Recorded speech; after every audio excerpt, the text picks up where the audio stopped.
आज तो यही साथ नहीं दे रहा है, कुछ सूख गया। अच्छा कोई बात नहीं है। देखिए अंग्रेज जो है 1600 ईस्वी में पहुंच चुका था। कहने का मतलब हुआ कि जिस समय अकबर जीवित था, नहीं चल रहा है फिर भी मुँह से बोल देते हैं, जिस समय अकबर जीवित था, अकबर की मृत्यु कब हुई थी? 1605। और अंग्रेज पहुंचा था 1600 में, पुर्तगाली पहुंचा था 1498 में। तो पहले पुर्तगाली पहुंचा और उसके बाद अकबर था, और 1605 में अकबर की मृत्यु हुई। 1606 में शाहजहां बैठा। 1608 में रॉबर्ट क्लाइव आया कि हमको कुछ जगह दीजिए, उसकी बीवी नहीं दी। फिर रॉबर्ट क्लाइव आया 16 साल के बाद, तो उसकी बीवी से ले लिया परमिशन। कहने का मतलब ये हुआ कि अंग्रेज इस ताक में थे कि हमको जगह मिले तो बैठे, बैठने के बाद यदि पसरे के बाद यदि सोए, और सोने के बाद यदि पाँव पसारे, और उसके बाद सबको भगाए, उसके बाद एक छितर राज करे। यही उसकी मानसिकता थी भारत में बसने की। और वो अपनी मानसिकता में हद तक कायम हो रहा था, मतलब काम कर रहा था, हद तक वो मानसिकता में कायम हो रहा था। इसी बीच में एक कहानी आती है गवर्नर की। जिस समय ब्रिटेन का राजा जो भी था, ब्रिटेन का राजा एक राज्य जो था, क्या बोलते हैं, बंगाल, पहले ही बंगाले में आता था। तो बंगाल एक राज्य था, तो वहाँ एक गवर्नर नियुक्त किया गया, और गवर्नर का नाम था लॉर्ड क्लाइव। गवर्नर का क्या नाम था बेटी? Robert Clive. देखिए रॉबर्ट क्लाइव इसलिए कहते हैं लॉर्ड रॉबर्ट क्लाइव। लॉर्ड इसलिए कहते हैं कि कानून के जानकार भी लॉर्ड रहेगा। लॉर्ड अभी भी देखिए भारत में कहता ऑर्डर ऑर्डर है ना, तो उसी का देन है। तो लॉर्ड का मतलब होता है कि कानून का जानकार व्यक्ति, इसको कानून आता है, ये कानून का विजेता है, विख्यात है ना, तो उसी का लॉर्ड लगाया जाता है। तो लॉर्ड क्या नाम था? लॉर्ड रॉबर्ट क्लाइव आया। लॉर्ड रॉबर्ट क्लाइव आया तो वो कुछ नहीं किया, सिर्फ राजा को कहा कि तुम मेरा नियम कुछ मान लो। उस समय राजा था सिराजुद्दौला। कहा क्या नियम है? तो खेती तुम करो, अनाज तुम उपजाओ, खेती तुम करो, अनाज तुम उपजाओ, लेकिन टैक्स मुझे दो। कोई भी बात को नहीं मानेगा कि भाई हम तुमको टैक्स किस बात का दें, किसान हम हैं, खेती हम करेंगे, तुमको टैक्स किस बात का दें? तो टैक्स वो राजा से नहीं कहता था कि तुम राजा से नहीं लो, जो किसान खेती कर रहा है उससे हमको टैक्स दिलवाओ। मान लिया जाए कि तुमको 100 मन चावल हुआ, तो 5 किलो चावल हमको दो टैक्स में। अब मान लीजिएगा 100 मन चावल हुआ, 100 मन चावल हुआ तो उसका 25 मन हमको दिया जाए, 75 मन तुम दिया जाए। अब तो ये बड़ा माने दुखद कहानी थी कि मेरे आंगने में तुम्हारा क्या काम है? राजा हम, प्रजा मेरी, किसान मेरा, सिराजुद्दौला मैं, तुम हमारे बीच में क्यों लेने वाला टैक्स? अगर नहीं दोगे, अगर नहीं देंगे जाओ। बस कहा कि तुमको मुझसे युद्ध करना पड़ेगा।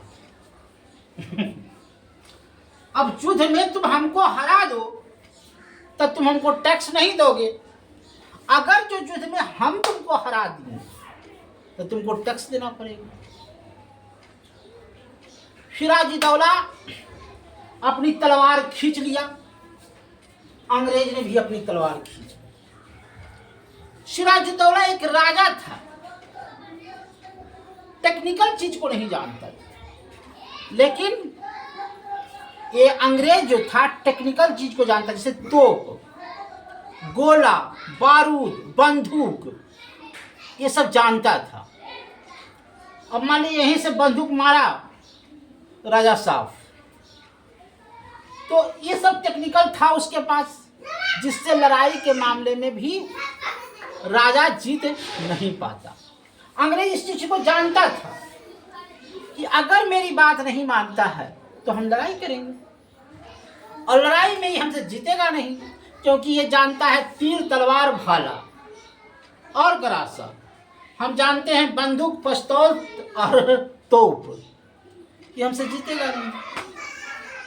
अंततः 1757 में सिराजुद्दौला और अंग्रेज के बीच में युद्ध हो जाता है। दोनों लड़ते हैं, सिराजुद्दौला की हार हो जाती है, जबकि सिराजुद्दौला को मीर कासिम और मीर जाफर इससे मदद मांगता है। मीर कासिम से कहता है कि तुम देखो अंग्रेज हमको मारना चाहता है, तुम मेरी मदद करो। मीर जाफर से कहता है कि तुम भी मेरी मदद करो। अंग्रेज आकर के फिर मीर जाफर और मीर कासिम से मिल जाता है। रॉबर्ट क्लाइव कहता है देखो तुम जब सिराजुद्दौला से युद्ध होगा तो तुम उसको साथ नहीं देना। क्यों नहीं साथ देना? तुम किसका नवाब हो? तो प्लासी का। प्लासी का हो, हम कहाँ लड़ रहे हैं? बंगाल में। और तुम बक्सर का हो। तो अगर जैसे ही हम बंगाल को जीत लेंगे सिराजुद्दौला से, तो तुमको वहाँ का राजा बना देंगे। हमको टैक्स चाहिए, हमको राज प्रथा नहीं चाहिए। अब इस जैसे मान लिया जाए हम भी राजा हैं, वो भी राजा है, और कोई हमको कहा कि तुम उसको साथ नहीं देना, वो भी क्षेत्र तुम ही को दे देंगे जीत करके, तो कोई भी मान जाएगा। मगर अंग्रेज ऐसा करता था नहीं। अंग्रेज ऐसा करता था नहीं। रॉबर्ट क्लाइव को सिराजुद्दौला के सामने सरेंडर करना पड़ा। सिराजुद्दौला से कहा, उसको लाया गया, कहा मैं फिर भी कहता हूं कि तुम अभी भी मुझे टैक्स दो।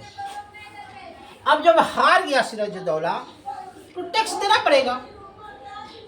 अब सिराजुद्दौला को हटा दिया, अब मीर कासिम को बैठा दिया। मीर कासिम जो था मीर जाफर को बैठाया, और मीर जाफर को कहा कि तुम मुझे हर महीने 1 लाख टैक्स देना, हर महीने। अगर ने तुम नहीं दिया तो तुमको भी हम उतार देंगे गद्दी पर से। मीर जाफर को उतार देता रहा। कुछ दिन के बाद वो देखा कि हमको बड़ा दिक्कत हो रहा है टैक्स देने में, तो मीर जाफर को उतार दिया। उसकी जगह उसका बहनोई था मीर कासिम, उसको बैठा दिया कि तुम बैठो। मीर कासिम इस बात को जानता था कि अंग्रेज हमको टेम्परोरी के लिए बैठाया है, कभी भी मुझे उतार सकता है। तो अब देखो, मान लीजिए पिस्तौल है, बंदूक है, तोप है, तो मीर कासिम इस चीज को जानना चाहता था कि तुम इस चीज को, पिस्तौल को कैसे बनाते हो, बंदूक को कैसे बनाते हो, माने ये सब कैसे बनाते हो। तो अगर सच्चाई में रहे, कोई अंग्रेज बताते एगो को दारू पिलाया, मुर्गा खिलाया, मीट खिलाया, खूब दारू पिलाया, अरे होश में रहेगा तो नहीं बताएगा, बेहोश कर दिया। कहा इसको कुछ नहीं है, लोहा को गलाओगे और इसको कुछ छेद करोगे, ऐसे ऐसे करोगे, ये मारोगे बंदूकों में, ऐसे ठाए। मीर कासिम बंदूक बनाना सीख गए और बहुत से लोगों को बंदूक बनाने के लिए सिखा दिया। जब वो मैंने एक आध अंग्रेज को शायद कोई मार दिया, तो वो देखा कि मेरा अंग्रेज कैसे मारा गया, तो गोली से। और ये साला ये गोली कैसे बन गया? अब ये गोली को किसने बनाया? तराक सा दिमाग चला गया। मीर कासिम को हम बैठाए हैं, कहीं वो तो नहीं बना कर किसी किया। मीर कासिम को कहा, वो जो क्या किया, पहले था भागलपुर, उसको मुंगेर बनाया ट्रांसफर राजधानी, अब फिर मुंगेर से उसको हटा करके अब जो है वहाँ से चला सेना और तीनों पर भारी हुआ। सिराजुद्दौला, मीर कासिम और मीर जाफर, कहा तीनों आ जाओ। 1760 की कहानी, 1757 में तीनों की मुलाकात कहाँ हुई? बक्सर। जाइएगा बक्सर तो कभी देखिएगा, वहीं पर लड़ाई होता है। बक्सर की लड़ाई, बक्सर की लड़ाई 1757 में होता है, उसी को कहते हैं बक्सर की लड़ाई। इसमें तीनों की हार होती है, मीर कासिम, मीर जाफर और सिराजुद्दौला। जब तीनों हार जाता है तो उसमें होता है इलाहाबाद की संधि। तब होता है इलाहाबाद की संधि। इलाहाबाद की जब संधि हो जाती है, देखिए राजा तुम रहो, अंग्रेज का कहना तुम राजा रहो ना, तुम सबको राजा से कोई मतलब नहीं है, लेकिन राजा को जो टैक्स आता है उससे हमको मतलब है, दौलत से मतलब है, दौलत से।